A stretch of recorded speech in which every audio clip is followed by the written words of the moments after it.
So, hello guys! Welcome back sa aking YouTube channel. Kumusta po kayo? Ayos ka lang po kayo. Ako po si Lisel, ang yung katindera from Batangas. So, for today's video, ay isi-share ko sa inyo yung mga pinamili ko or diniliver kahapon from Tindahang Tapat. Mamaya ay may live selling yung Growkada or grocery live selling. So, mamaya o-order ulit ako ng panibagong order para sa mga paninda natin. Ang dami nang kulang guys sa ating mga paninda. So, yan. Lalo na doon sa side na yun, wala na talaga. Yung mga ilalagay ko dyan ay in-order ko from Tindahang Tapat. So, nandito siya ngayon sa baba. So, tapos meron pa tayo ditong delivery from Shopee. So, isi-share ko yan sa inyo. Tapos, meron akong BO from grocery. Walang hangin.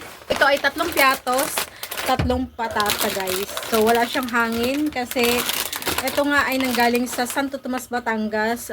First time ko nangyari ito sa grocery na ganito kadami yung BO na walang mga hangin kasi hindi maganda yung pagkakapak. Parang tinapon lang basta sa box yung mga chichirya. Tapos baka naipit na rin. So ito ay para sa return na. I-refund na lang to through Grow Coins. So na-report ko na siya at tumawag na sa akin, kinonfirm na i-refund na nila ito at kukunin na to sa susunod na delivery nila. So, napakadali lang naman mag-return refund sa grocery. Punta ka lang sa grocery app. Tapos, i-report mo lang doon. I-send mo yung mga pictures na proof kung talagang BO nga siya. Katulad yan, walang hangin. May butas to actually. Hindi ko alam kung bakit may butas. Kaya, pinasok na siya ng langgam. So, dumating yung mag-iitlog guys. May delivery tayo ngayon itlog. Ang delivery nila every Saturday and Wednesday. 210 yung presyo ng itlog dito. Hindi ko alam kung anong size yun. So, ganito yung size ng egg.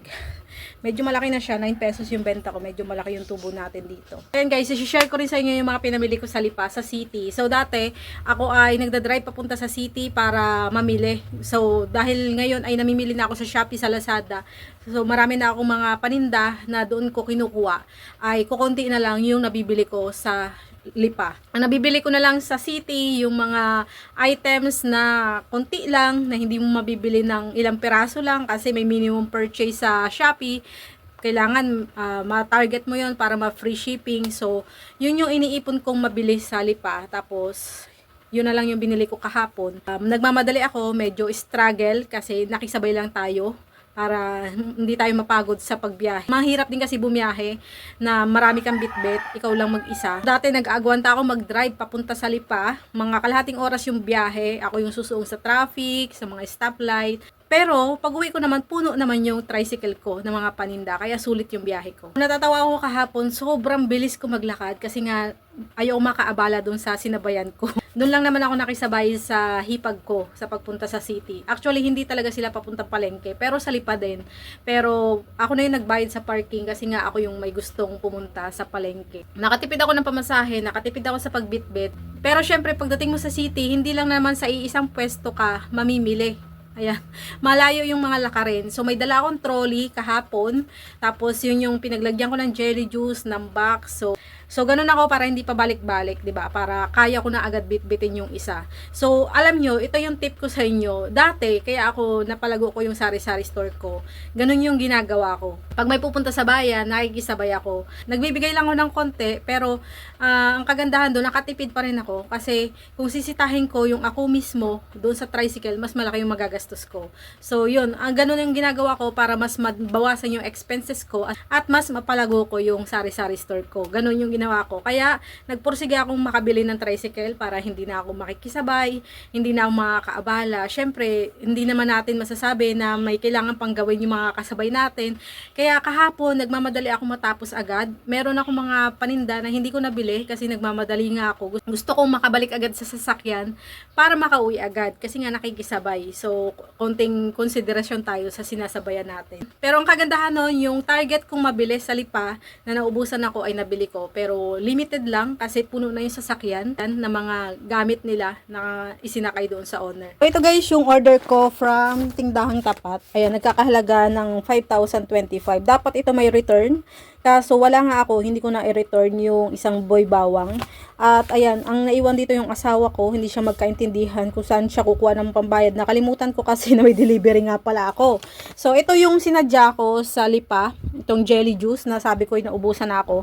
Kaso 5 piraso lang nabili ko kasi nga sabi ko sa inyo, puno na yung sasakyan, yung owner.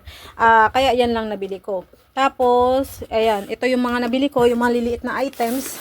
Meron tayong baraha dito na ang benta ko ay 35 hanggang 40 pesos depende sa puhunan. Tapos meron tayong blade na 30 pesos yung puhunan, 6 pesos yung benta ko. Meron tayong ampaw na tinatanong ko kung ano yung pang Christmas. Iba-iba kasi yung ampaw mga kasari. Hindi ibig sabihin na ampaw ay pang Christmas na ganyan. Basta iba-iba. Yun, dalawang blade yung binili natin. Tapos meron tayo ditong munggo. Ayan, meron nga palang mogo-mogo na free taste doon. Nandiyan pa yung basura ko. Bumili ako ng munggo dahil nagmamadali ako. Doon sa 80 pesos, ang daming namimili. Ang tagal nila. So, lumipat ako ng bilihan. 85 pesos ang per kilo nito. Tumaas siya ng 5 piso kasi hindi na ako makapag-antay na matagal silang benta. Kaya lumipat na ako sa ibang tindahan. Tapos, dito naman nakalagay yung ating paminta. Hiniwalay ko siya sa ganito, sa sako, para hindi siya umamoy. Usually, pag ako ay napupunta sa Lipa at bibili tayong paminta, naidala akong garapon. Pero, hindi ako nakadala. Ayan, ang kilo nito ay 495 pesos. Bumili ako ng kalahating durog at saka 1/4 na buo. Ayan, wala na kasi akong buo. I-repack natin to. Tapos, meron tayo ditong plastic. Itong plastic, mga kasari, ay plastic to ng plato. Dapat isang pack ang bibiling ko nito. Pero sabi ng tindera, ang isang pack daw ay 385. Tapos ang isang peraso nito ay 34. So, bumili na lang ako ng 4. Baka nagkamali lang siya ng computation. So, itong plastic ng plato, uso ito dito sa Batangas. Ito yung nilalagay sa plato para hindi nauhugasan yung plato. Tatanggalin na lang yung plastic. Meron pa ako nitong plastic ng plato dito. Isang pack yung binili ko. Kaso medyo malaki yung binili ng asawa ko. May bumili dito sa aking kapitbahay na ganung plastic kasi may birthdayhan sa kanila.